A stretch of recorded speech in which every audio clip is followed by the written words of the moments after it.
Bom, vamos lá para a nossa aulinha, né? Gente, olha só. Para quem não me conhece, tá? O meu nome é Laudi Júnior, certo? Sou professor de língua portuguesa, literatura brasileira e redação. Só que aqui no PhD, eu fiquei com a cadeira de língua portuguesa, tá?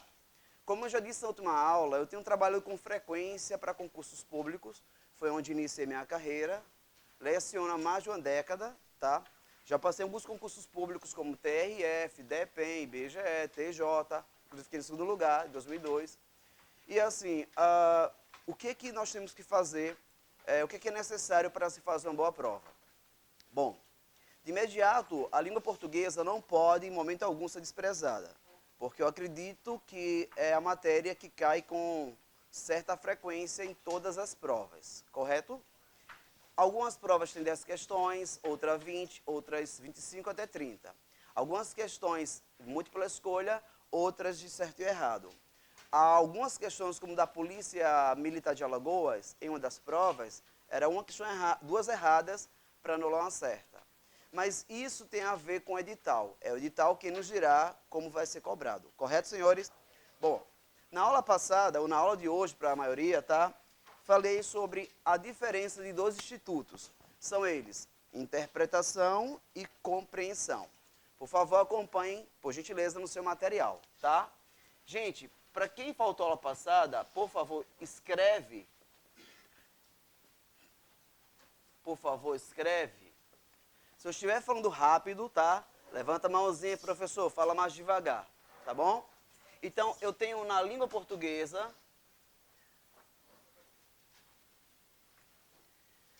dois institutos que são usados para se entender um texto, tá? Os professores Platão Savioli e José Luiz Fiorin, tá? Na obra Para Entender o Texto, eles trazem um rol de explicação sobre o que é interpretação e o que é compreensão. Nesta vertente, ele diz que, por favor, anote os que não estavam na aula passada. Interpretação é a capacidade, é a arte, é a habilidade de se interpretar ideias implícitas, correto? Se eu preciso anotar a palavra mágica para interpretação, ideias implícitas, é uma mera revisão, então vou agilizar, tá? Já a compreensão, segue o mesmo padrão, é a capacidade de entender ideias explícitas. Bom, nesse entendimento de implícito e explícito, eu preciso saber o que eles trabalham. Qualquer expressão implícita na interpretação, ela não vem de forma externa, como já diz o nome, vem de forma internalizada. A interpretação, já que é implícito, ele se revela por elipse, por zeugma, por expressões nas entrelinhas e por pressupostos e subtendidos. Professor, eu não estou entendendo muita coisa. Às vezes, a questão está no enunciado, tá? Só que você tem dificuldade de entender, porque a banca coloca assim, infere-se do texto que. E a primeira pergunta é, o que é inferir? Inferir, de acordo com o dicionário Aurélio, é chegar à conclusão por meio de dedução, tá? Onde eu tenho premissas verdadeiras que vão levar às conclusões verdadeiras. O problema maior da interpretação para efeito de CESP ou SEBRASP é que o aluno tem dificuldade de entender o próprio enunciado, certo? E o que gera isso? O que gera isso, geralmente, é a falta de alguns conhecimentos. Quem lembra da aula passada? Conhecimento de mundo, conhecimento prévio. Alguém lembra disso que eu falei na passada? Então, vamos lá. Então, isso é o mundo do implícito. O explícito, por incrível que pareça, você é convidado a entender agora um pouco de semântica. Ou seja, para quem não lembra da aula passada, semântica significa estudo do sentido da palavra ou da significação. Eu não preciso decorar a palavra, mas eu preciso saber colocá-la dentro de um contexto. Perfeito? Sim, senhor? Ou não, senhor? Eu preciso entendê-la dentro de um contexto. Uma palavra fora de um contexto, ela pode muito bem mudar em outras implicações. Nesse sentido, eu preciso entender que sinônimos, lá vai sinônimos, para quem vai fazer prova da PM, se for CESP, civil, se for CESP, guarda municipal e o escambau. Se for a banca CESP, eu diria que é o que mais cobram, são sinônimos. Os sinônimos, só lembrando, tem essa nomenclatura quando for substituindo por outro vocábulo. Lembrem disso.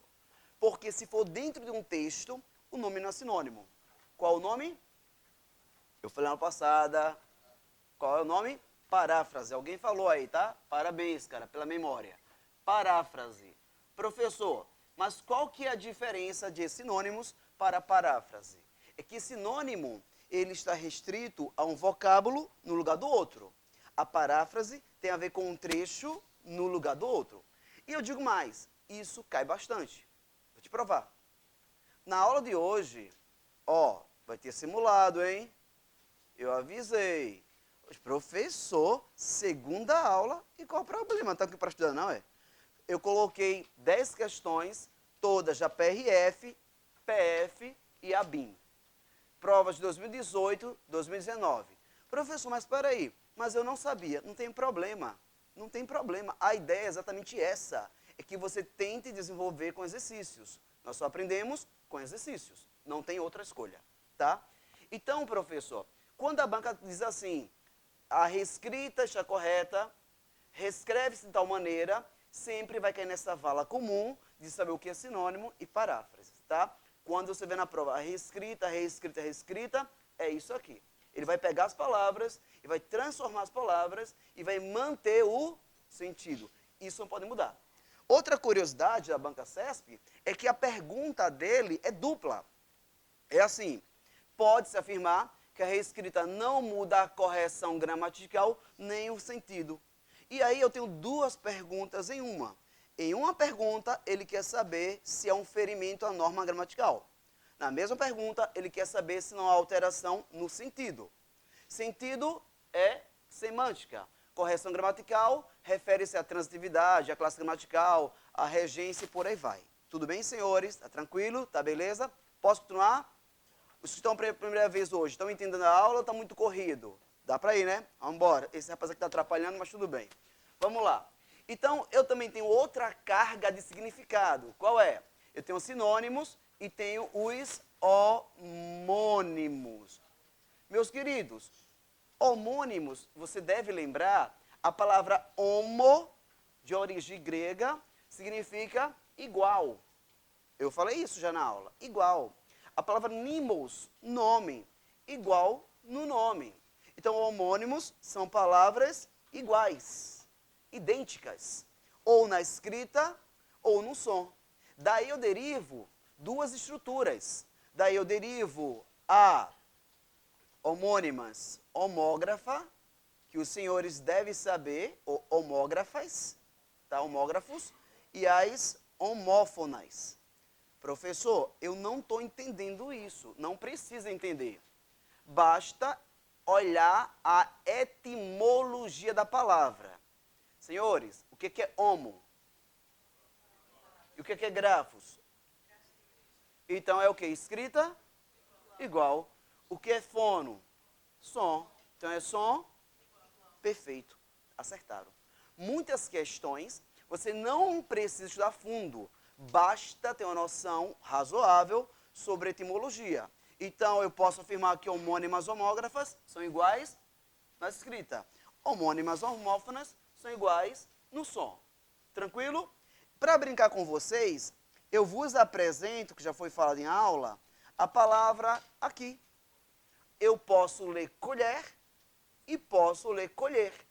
Não é possível saber o significado fora de um contexto. Se eu pergunto para ele, ele pode dizer, ah, não, aí é colher. Se eu pergunto para ela falar, não, aí é colher. Tem como saber? Só quando eu insiro dentro de um contexto. Mãe, passe-me a colher, por favor. Aí eu entendo que é um substantivo. Fala, as crianças foram colher flores. Entendo que é verbo. Então, é uma condição necessária para entender o sentido, colocá-la dentro de um contexto. Tranquilo? Essa palavra, ela é homógrafa ou homófona? Homógrafa, porque tem a mesma grafia, mas o som é diferente. Eu ora falo colher, ora falo colher. Tudo bem até aí? Tranquilo? O que seriam homônimas homófonas? São aquelas que apresentam o mesmo som. A condição é ter a mesma escrita? Não. Mas qual é a condição? Mesmo som. Senhoras e senhores, imagina aqui, tá, é o mesmo exemplo para ninguém ter problema nenhum. Para dizer, professor, é injusto, você já deu essa aula. Não, não, não. Ó, a palavra acender e a palavra acender. Senhores, note que a escrita é diferente, porque aqui eu tenho um dígrafo, mas o som não é diferente. Por qual razão? Nós sabemos que dígrafos são duas letras com apenas um som. Então, nesta situação, aqui eu leio acender e aqui eu leio não é acender. Leio também acender. Tem o mesmo som. O que é diferente? A grafia. Então, se tem o mesmo som, homônimas, homófonas. Estão entendendo ou não? Estou falando rápido ou está tranquilo? E para concluir esta parte, eu tenho as homônimas perfeitas. O que são homônimas perfeitas? É quando ela tem o mesmo som e mesma grafia. Só que o que é diferente são naturalmente significados. Por exemplo, eu tenho aqui a palavra exatamente são. São pode ser do verbo ser, eu sou, tu és, ele é, nós somos, eu sois, eles são. E pode ser são de prefixo de santo. Tá? São Paulo, São Pedro. Professor, qual o correto? Os dois. Só que tem o mesmo som, correto? Neste caso, tem o mesmo som e a mesma escrita, chamamos de homônimas perfeitas. Tranquilo, senhores? Tranquilo, né? Belezinha. Por fim, quem já está achando a minha aula pela segunda vez, está mais fácil. Eita, é verdade. É porque isso é uma revisão. Ficou na sua mente. E agora, vamos aos parônimos. Professor, o que são parônimos?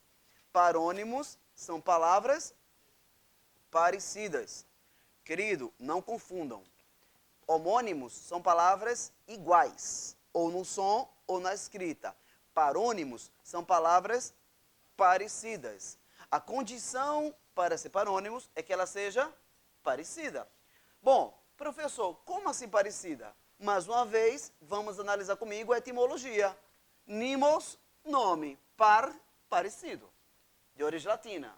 Então, eu tenho aqui, por exemplo, a palavra cavaleiro, que todo professor usa, porque é fácil de se entender. E tem uma palavra cavalheiro. Note que a escrita é bem parecida, mas não é igual. Mas essa é a lógica. Parônimo é ter palavras parecidas, mas não igual. Tranquilo? Bom, o antônimo, esse é o mais simples de todos. O que é o antônimo? Palavras diferentes com sentidos contrários, tá? Fique ligado para fins de paradoxo e antítese, porque ele cai na mesma vala. Neste caso agora, vamos falar um pouquinho, tá, de um cara importantíssimo chamado polissemia. Professor, o que é polissemia? Poli, muitos. Semia, sentido. Então, é uma palavra que tem vários sentidos. Na aula passada, eu utilizei a palavra linha. Linha de costurar, linha do trem, linha imaginária.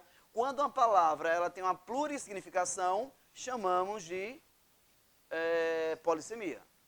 O contrário de polissemia é monossemia. Eu vou escrever aqui uma paradinha que eu não falei na última aula, tá? Que eu acredito que ela seja muito importante para vocês. Professor, qual a diferença de um para o outro? Na polissemia, tá? Eu posso usar naquela figurinha de linguagem chamada conotação. Alguém lembra disso? O que é uma conotação? É uma linguagem figurada. Aquela que vem na função emotiva, função fática, função poética. Professor, e o que é monossemia? É aquela que vem abastecida da função denotativa. Ou seja, ela não permite duplo sentido. Ela não permite ambiguidade. Ela não permite polissemia. Exemplo, uma notícia de jornal. Isso. Isso. Imagina o jornal, uma notícia, dizendo que o governador convocou 1000 policiais. Saiu no jornal. Ele editou por decreto. Isso não pode ser algo polissêmico. Exemplo, o atual presidente agora lançou um decreto para convocar os 500 que foram aprovados e mais 500 da reserva, da PRF. Foi isso mesmo? Essa notícia é falsa? Não pode ser. Porque saiu no jornal, saiu no diário oficial e foi por decreto. Então, essa linguagem ela tem que ser obrigatoriamente monossêmica. Correto? O governo do estado disse que faria concurso fatiado em Alagoas durante 3 ou 4 anos. Né? Ele divulgou. O governador anunciou que vai ter o concurso público da Polícia Civil. Só não disse data, mas divulgou. Então, quando há essas notícias, presume-se que ele consultou o setor responsável, ele fez uma vistoria, ele fez um censo interno dos servidores públicos para noticiar. Correto? Por quê? Porque a propaganda no jornal ela tem caráter de monossêmico. Entenderam a diferença? Monossêmico é aquele que não permite ambiguidade nem duplo sentido. Já a polissemia é aquele que permite o que você quiser. Tá? Por exemplo, tem um poema que é assim: vi o bicho na imundície do pátio. Meu Deus, não era homem, não era um bicho, era um homem. Nesse caso, o bicho, ela pode mudar o contexto. Eu passo por você e falo, e aí, bicho, beleza?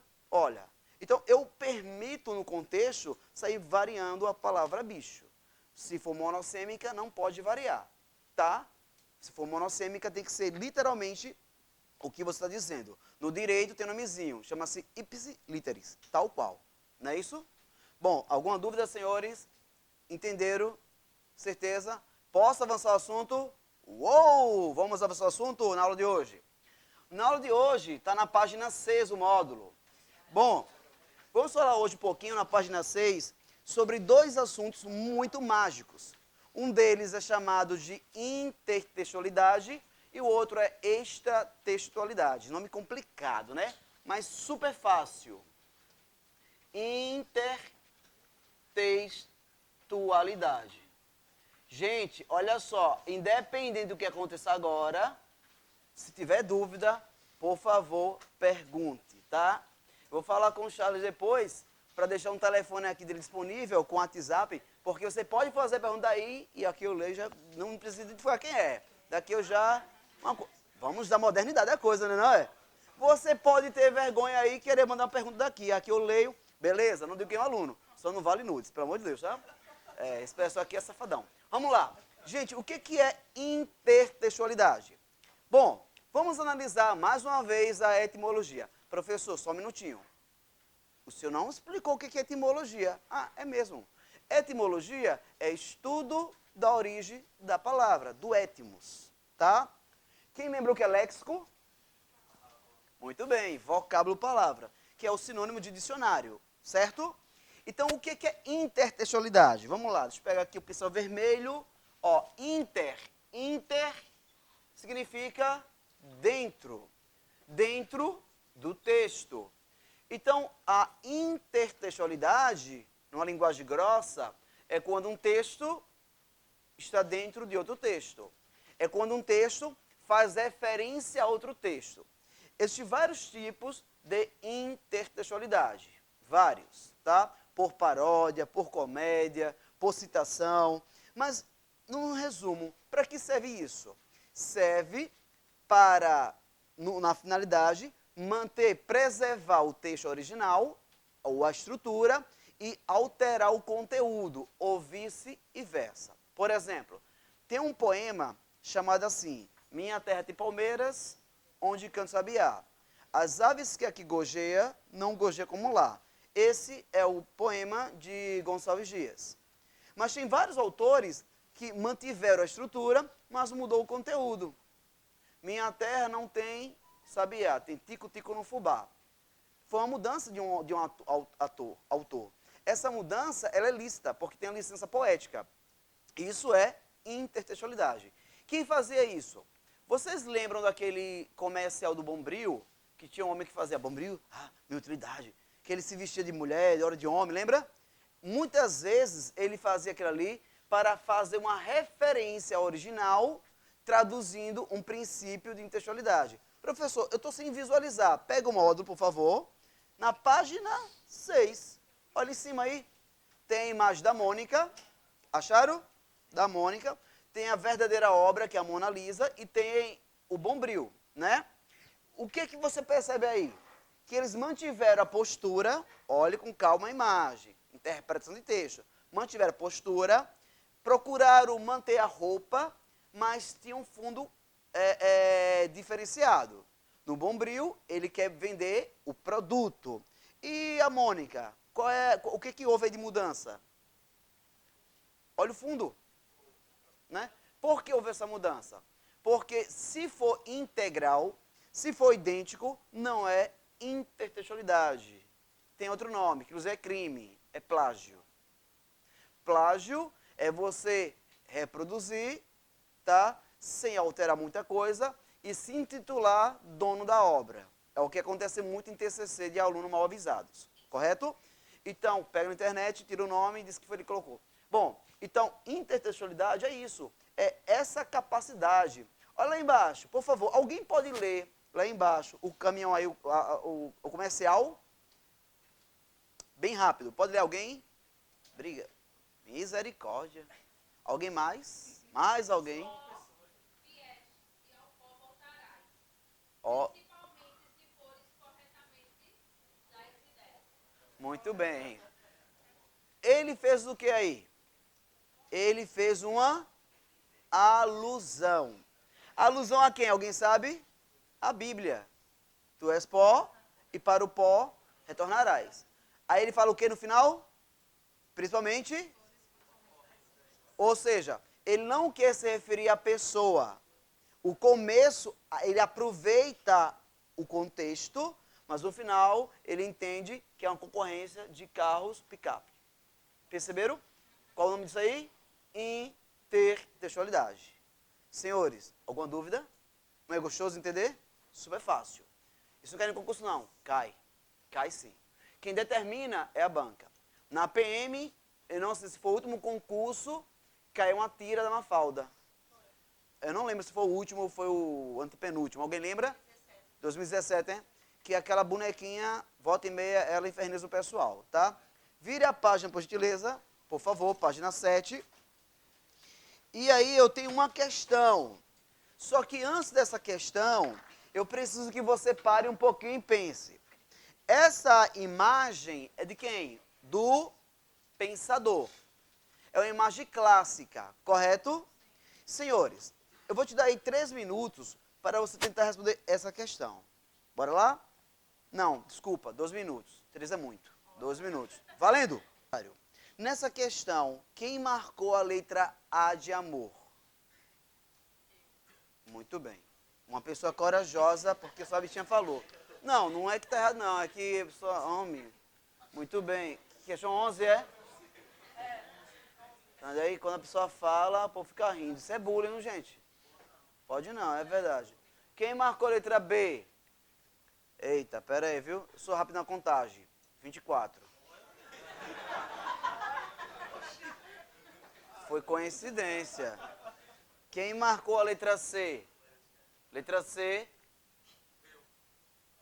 2. Boa. Quem marcou a letra D de dado? 2, 4, 6, 8, 10, 11. Oi? Um pouquinho você pode contar devagarinho. Quem marcou a letra E? 1, 2. Gente, vamos ser honestos. Vamos ser muito honestos. No fundo, é uma questão meio duvidosa, né, não? Que você lê várias vezes e você fica, meu Deus. Eu tenho certeza que aqui alguém marcou a letra A. Depois, não, é a B. Depois, não, é a C. Depois relou de novo, não, meu Deus do céu, é a letra E. Cada relida que você dá, surge uma dúvida. Não é verdade? Olha, a resposta, essa questão foi super inteligente. A resposta está na imagem e eu vou te ensinar como é que se interpreta. Faz assim no seu caderno, pega um lápis, Ah, professor, lápis não, então pega uma caneta. Ó, faz assim, ó. Imagina que aqui é imagem, tá? Imagina, pelo amor de Deus. Pega teu lápis e divide a tela ao meio. Já dividiram a tela ao meio? Dividiram, né? Beleza. Agora divide assim, ó, ao meio de novo. Aí o que você faz? Você analisa por partes, comparando. Comparei esse com esse com esse. Comparou? O que você vê de diferente uma para outra? Qual mão, esquerda ou direita? Igual a outra, né? Ou não? Qual a mão que está no queixo do original? E qual a mão que está soltando assim, tipo o controle? Muito bem, perfeito. Então, a mão no queixo, tá? Segundo a filosofia, implica dizer que ele está pensando. O que é pensar? Produzir conhecimento. Quer escrever? Não precisa.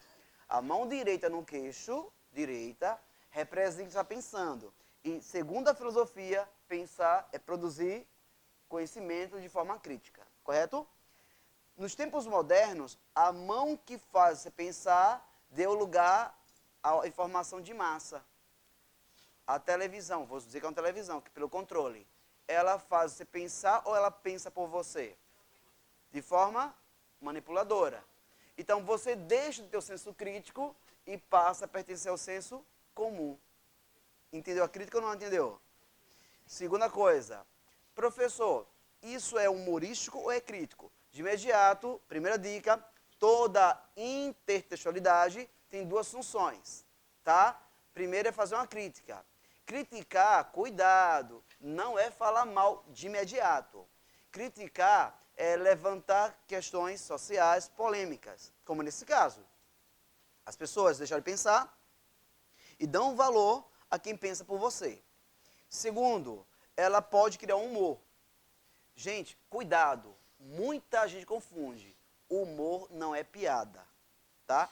Piada tem a finalidade de fazer você rir sem nenhum propósito. É piada de negro, de loira, de japonês. Não tem um fim, correto? O humor, ele pode fazer você rir.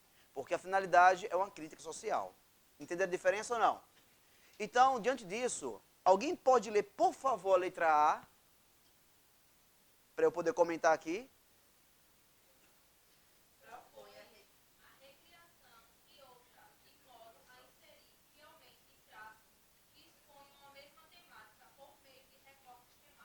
Aí existem dois erros. Primeiro, fielmente. Não é fielmente porque a mão dele já está fora. Segundo, o mesmo tema, a mesma finalidade temática. Não é. Um é pensar, o outro é controle de massa. Entenderam o erro da letra A? Não é fielmente, é reprodução e o tema são diferentes.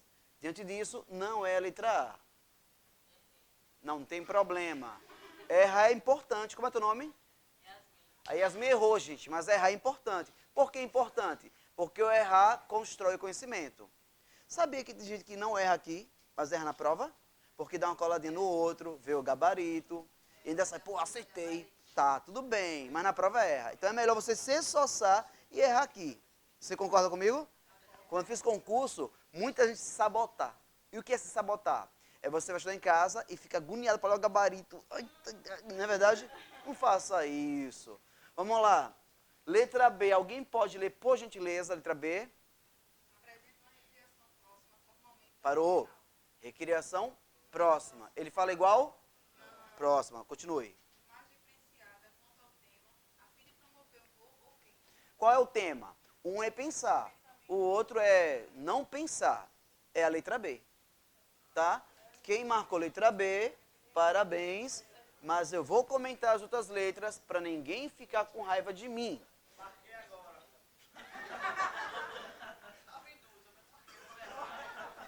Peraí, você estava em dúvida e marcou agora? Qual foi a sua dúvida? Tudo bem, tranquilo. Vamos lá. Como é a letra C? Alguém pode ler?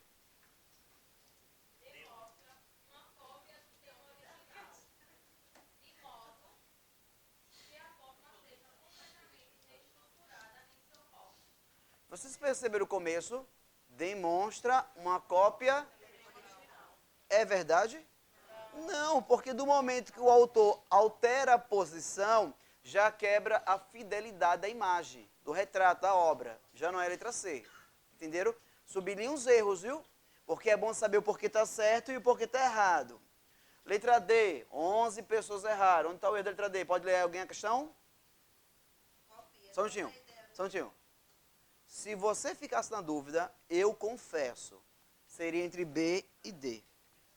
Alguém ficou nessa dúvida? Quem ficou nessa dúvida, não vou condenar não, porque é realmente difícil. E digo mais, tem muita gente que ficou na dúvida e fez assim, ó, se eu estiver mentindo, que os anjos do céu me protejam do inferno. Mas é tipo assim, você marcou a letra B, aí foi reler e fez, não, é essa aqui. Aí fez, não, é essa aqui. Ficou mais ou menos assim. Acabou você marcando a letra D e ficou com a cara, será que era B? Acontece, tá? Vamos lá, como é a letra B? Oh, desculpa, a letra D. Copia toda a ideia original de modo a promover críticas sociais, a partir de uma mera mudança na concepção artística. Quem consegue dizer onde está o erro? Copia toda a ideia original. Copia toda ideia original. Não, porque ele pensa. Assim estão pensando por ele. É só esse o erro. Me tira uma dúvida. Alguém aqui na aula, sério mesmo, não tenha vergonha, iria marcar a B e marcou a D? Teve alguém que disse, não, é a B. E passou marcando a D? Olha aí, entendeu aí? Não aconteceu? Você leu a B, mas disse, não, rapaz, isso aí é coisa do inimigo. Vou marcar a letra D. Deus está mandando. D de Deus. Né? Então, existe isso. Existe. Eu já fiz concurso e eu sei o que é isso. Fica tranquilo que a tendência é melhorar. Tá bom? Alguma dúvida, gente? Posso tentar a aula?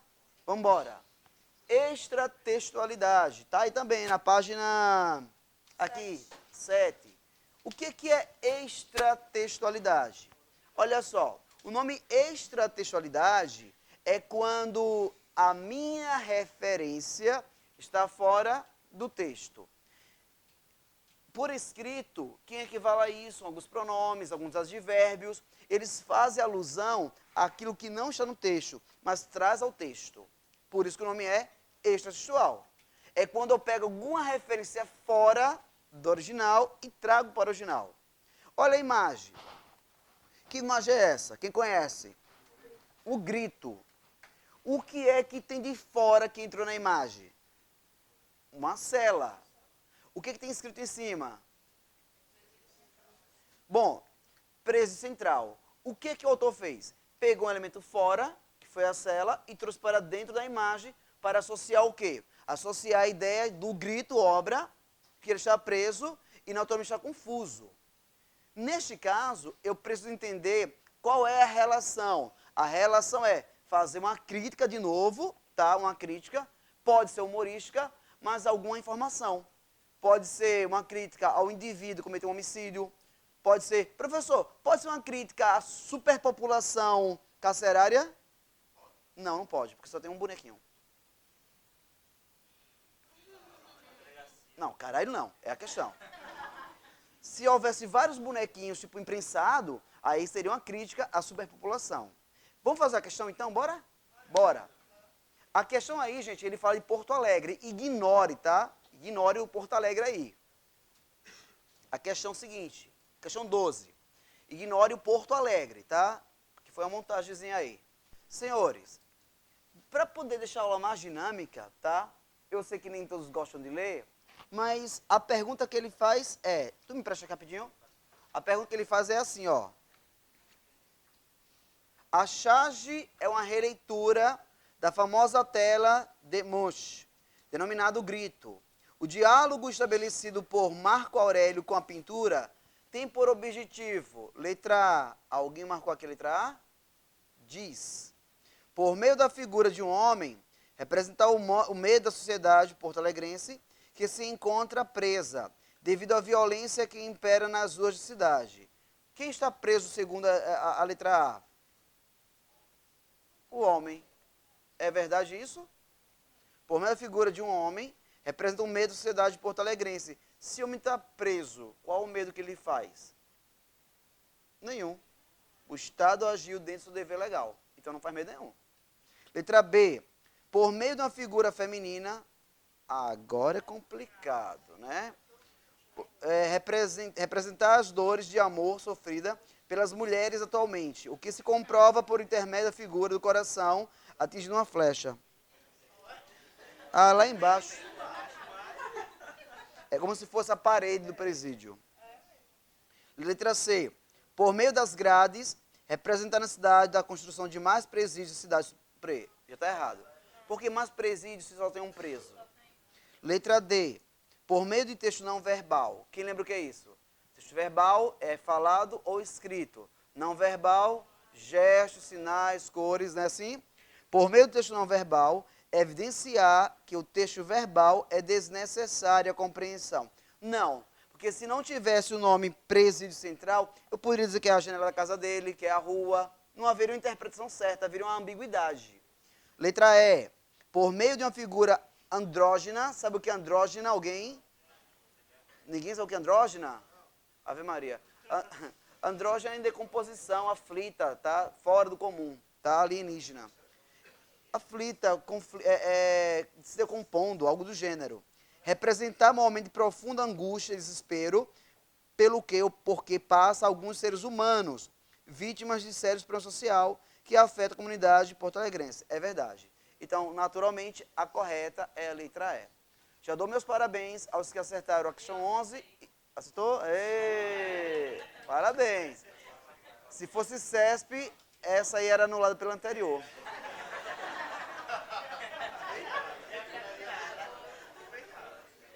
Não é verdade? Eu não entendi por que riram, não. CESP não é errado, não acerta. Se fosse CESP, né? Mas foi feliz. Bom, vamos lá. Gente, o que importa é ser feliz. Chegamos agora em tipologia textual. Vamos lá? Página 7. Agora começa a nossa oficial aula. Tipologia textual.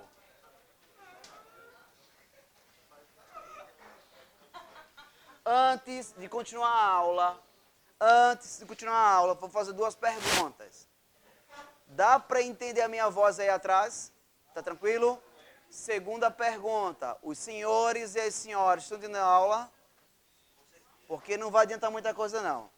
Se você não estiver entendendo a aula, é melhor a minha intenção que você passe. Meu querido, vou dar um aviso extracurricular para ajudá-los, tá? Eu fui convidado pelo professor Charles,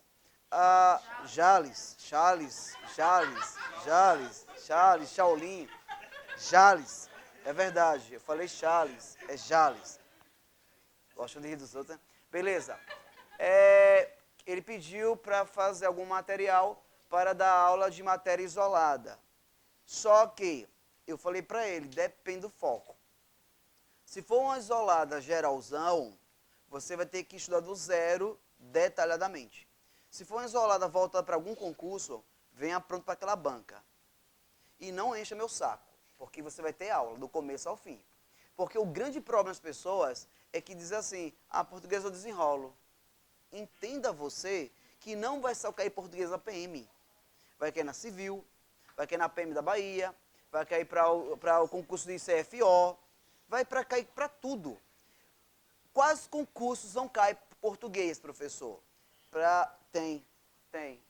Para defensor público, para alguns procuradores federal.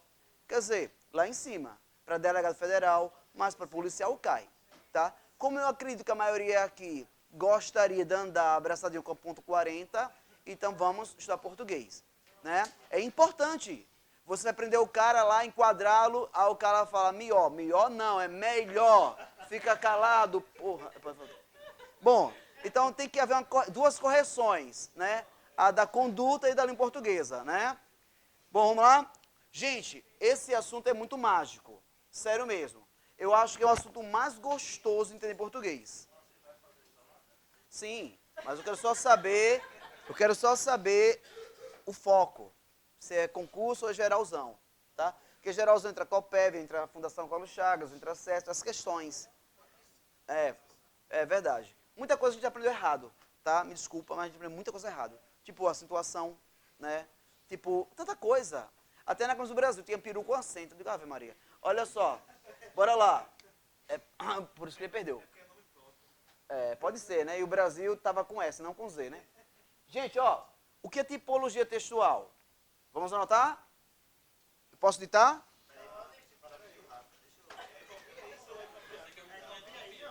Eu falo rápido, é? Na última aula disseram que eu falava legal, já estou falando rápido. Ah, é? É bom que ele passa na polícia para RP, para reclamar lá.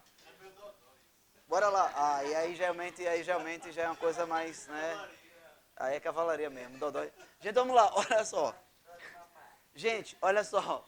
Tipologia textual. O que é tipologia? É o estudo da análise dos textos. Só isso. É o estudo da análise dos textos. Mais uma vez, professor, é o estudo da análise do texto. Todo texto, ele vem, tá, com aspectos que vão dizer se é uma narração, se é uma dissertação, se é uma descrição, se é uma injunção ou um texto dialogal. O professor Fernando Pestana, na sua obra Gramática para Concurso, ele traz um rol de 5 tipos de textos, esses que eu falei agora. Só que as bancas, comumente, cobram apenas 4. Quais são eles? Vamos lá. Texto narrativo. Isso, perfeito. Segundo tipo de texto, texto descritivo. Próximo, texto dissertativo. Isso. Próximo, texto injuntivo. Exatamente, isso não vai entrar agora não. Professor, vamos falar um por um. Queridos, quem aqui tem dificuldade nesse assunto? Levante a mão. Pois eu dou a minha palavra que se você prestar atenção, em 15 minutos você vai aprender alguma coisa. E essa alguma coisa vai cair no concurso. E você, em nome de Jesus, vai passar. Já que é uma igreja, eu vou querer 10%, viu? Não esqueçam.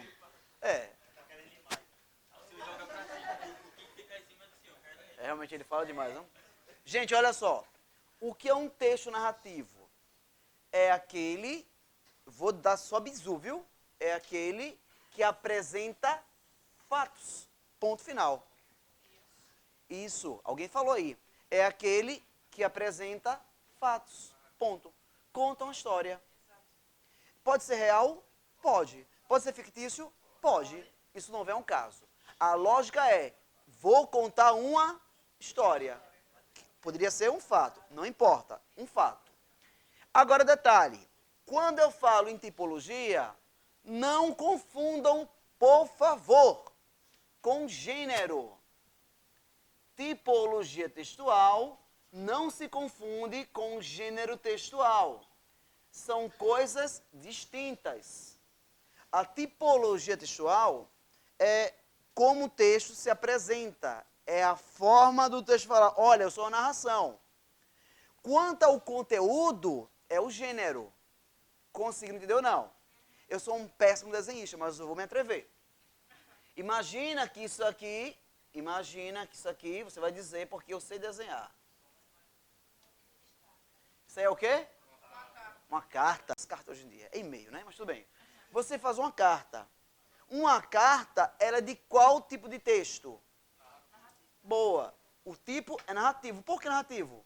Porque eu estou contando um fato. Acabou. Já aprenderam isso aí? Amém, meu Deus. Pronto, aprenderam já.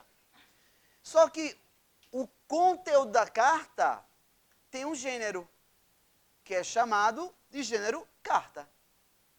Ou seja, o nome do gênero é o conteúdo dela. A estrutura dela é o tipo de texto. Sim ou não? Outro exemplo. Você já assistiu desenhos e os animais falam. Alguns animais. Um desenho é uma narração. Correto? Só que se os animais falam, eu estou diante de uma fábula. Tipo de texto? Narrativo. Gênero? Fábula. Chupeta. É só isso. Fábula. Professor, ainda não estou entendendo. Beleza? Você foi convidado a fazer a prova do concurso APM que vai cair redação. Não vai, eu estou só profetizando ruim para vocês. E aí, a redação por excelência, ela é dissertativa. O que é a redação dissertativa? É aquela que vem de ser a pessoa, que você vai tentar convencer alguém de alguma coisa, correto? Dissertação é o tipo de texto. Só que a redação que tem a finalidade de convencer alguém de alguma coisa é a dissertação argumentativa. A argumentativa é o tipo de redação. Então, dissertação é o tipo textual, argumentativa é o gênero textual. Consegue entender ou não? Um bilhete.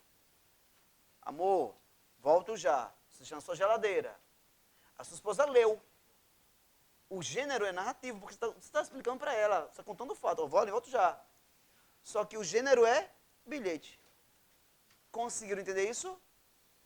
Quem não tinha entendido nada, entenderam agora ou não? Levante a mão se entenderam. Entenderam mesmo? Certeza? Pronto. Errar, você não erra mais. Exato. É só isso. Bom, o que é um texto descritivo? Agora tem um detalhe. Agora eu vou me aprofundar um pouquinho. Posso? Eu falei de forma muito superficial. Agora eu vou falar para quem entende um pouquinho, que é a maioria. Na narração, existe uma progressão. Anote o nome, por favor. Na narração, existe progressão. Você sabe o que é progressão? É quando a história se desenvolve. Desenvolve. Capitu amava Bentinho. Após a morte de Escobar, Capitu teve um olhar recaído e oblíquo. Bento começou a suspeitar. Quando olhava para o seu filho, não via mais o seu filho como seu filho, mas como a cara do seu amigo Escobar. Capitu chorava copiosamente. Será que ela me traiu? Eis a questão. Veja, há uma narrativa. Uma narrativa de um clássico, beleza. E aí vem, eu tenho o quê? Uma progressão. O autor se perguntando, o autor avaliando, analisando, é uma progressão. A regra é, a narração, ela vem no pretérito. A regra é essa. Regra, mas tem exceção. A regra é que ela vem no pretérito, mas ela é uma progressão. A descrição, o professor Fernando Pestana diz que ele vem recheado de adjetivos e locuções adjetivas. Já o professor Platão e Fiorin, eles dizem que a descrição, ela vem com simultaneidade. Entenderam isso ou não? Vamos lá. Ela não é progressiva, ela é estacionária. Por exemplo, aqui no cursinho, a sala tem quadro branco, parede, sei lá, teto branco. Eu estou descrevendo o mesmo local. Houve progressão? Não, é estacionário. O que eu estou fazendo é trazendo traços característicos daquele local. Curiosidade, a predominância é descritiva, mas mesmo assim é uma narração. Só que nenhum concurso vai perguntar se é narrativo ou sensativo. Sabe o que o concurso pergunta? Dou a minha palavra. O SES pergunta assim, pode-se afirmar que predomina. Por que predomina, professor? Porque em textos não há um gênero puro. O mesmo professor que eu citei agora, o Platão Savioli, ele fala que não existe texto puro. Ou seja, o texto ele pode ser descritivo, pode ser narrativo. Então, existe predominância. Predominância. Por exemplo, uma redação. Em alguns textos você descreve, em outro você narra. Só que o que ele analisa é o que está predominando. Então, já vou dando uma dica a vocês. É comum vir na prova assim. Na linha 4, a linha 6, o fragmento, ele é predominantemente narrativo, eles isolam por linhas. Aí você vai ler aquelas linhas. Tranquilo? Voltando à revisão, a narração existe o que? E a descrição? Ele é estático. O que ele tem? Adjetivos. E o que eu falei agora? Locução, gente. Adjetivos e locução, locuções adjetivas. Só para que dá mais um calor na aula. Vocês irão passar na polícia se Deus quiser. Se você não acredita em você, eu acredito. O pior aluno da minha turma ou melhor, vão ter que passar e trabalhar lado a lado. E um vai rir do outro, diz, bicho, achei que tu não ia passar não. Cara, e daí? Como eu passei? O salário é o mesmo, do primeiro colocado e do último colocado. Acabe com isso, ficar em primeiro colocado, ficar em primeiro, ficar em segundo, não importa. Importa é estar nas vagas. A turma de 2006 estão pagando promessa. Tem com 40 anos foi chamado, depois de 10 anos. Já imaginaram o que é isso? Já imaginaram a alegria? Então, eu quero que você passe. Então é o seguinte, eu queria dizer a você o seguinte, tá? A descrição, ela vem com adjetivos e locuções. Mas qual é a maior característica de uma descrição? É quando você traz atributos, qualidades, certo? Mas ele pode ser característicos e não ser uma descrição, ser uma narração. E como é que eu vou diferenciar? Você vai ver apenas isso, guarde se é uma progressão ou se não há progressão. Só isso. Alguma dúvida? Vou dar exemplos. O simulado já tem questão desse nível, viu, velho? Prova da PRF 2019. E você vai acertar. Se você não acertar, vai sair no cacete, mas vai acertar. Professor, o que é uma dissertação? Dissertação é a arte de tentar convencer alguém de alguma coisa. Todavia, há dois tipos de dissertação. Eu acho que a maioria não conhece. Existe a dissertação argumentativa e a dissertação expositiva, tá? Existe a argumentativa, que é essa que comumente vem em vestibulares, e existe a dissertação expositiva. Meus queridos, na expositiva, a regra é que ele venha em primeira pessoa. Por quê, professor? Porque a ideia dele não é lhe convencer, é apresentar um fato. Eu sei que a maioria aqui é muito jovem, mas vocês lembram daquela ovelha Dolly, que foi clonada? O cientista não queria dizer assim, olha, vamos clonar a ovelha e fazer churrasquinho e vender as carnes. Não. Ele queria mostrar um feito científico e comprovar que deu certo. Igualmente agora, um médico japonês fez um teste no DNA de uma mãe que tinha de vírus do HIV. Alguém lembra dessa história? Só que no caso dele, ele feriu o código de ética da medicina. Mas a ideia dele era provar que dá certo. Não era convencer você a reproduzir. Já o argumentativo é o contrário. Qual é a lógica? Convencer. É o convencimento, tá? Por isso que ele tem que ser um texto neutro. Se ele for um texto neutro, ele vem na terceira pessoa. São características diferentes. Uma é na primeira e expõe, o outro é na terceira e convence. Se a prova for do CESP, eles dão um espelho, viu? Sabe o que é espelho? Eles já vêm dizendo o que eles querem. No primeiro parágrafo, quero tal assunto. No segundo, quero tal assunto. Ou então, assim, no primeiro parágrafo, eu quero a introdução, eu quero que fale tal assunto. No desenvolvimento, tal assunto. É mais fácil. Porque não é uma redação corrida. Você vai ter que seguir aqueles parâmetros. Tudo bem? Professor, e o que é um texto injuntivo? Cara, injuntivo nada mais é do que a arte, do que a ideia de dizer algo através de receita, através de bula de remédio. É uma instrução. Então, injuntivo, tá? Tem como gênero instrução. Instrução. Bula de remédio. Prescrição médica. Tomar a cada 4 horas 2 gotas ao dia. Não está prescrevendo? Fazer bolo. Não tem uma receita? Então, qual é os gêneros que se encaixam na junção? Bula, receita, manual. Já vou avisando. Quem cobra isso bastante é a Coppev. Se a prova fosse da Coppev, eu diria, vai cair uma. Mas como não é da Coppev, não vai cair. Mas tem que saber. Tá? Qual é o tipo de texto que a banca CESP mais gosta? Essa aqui, viu?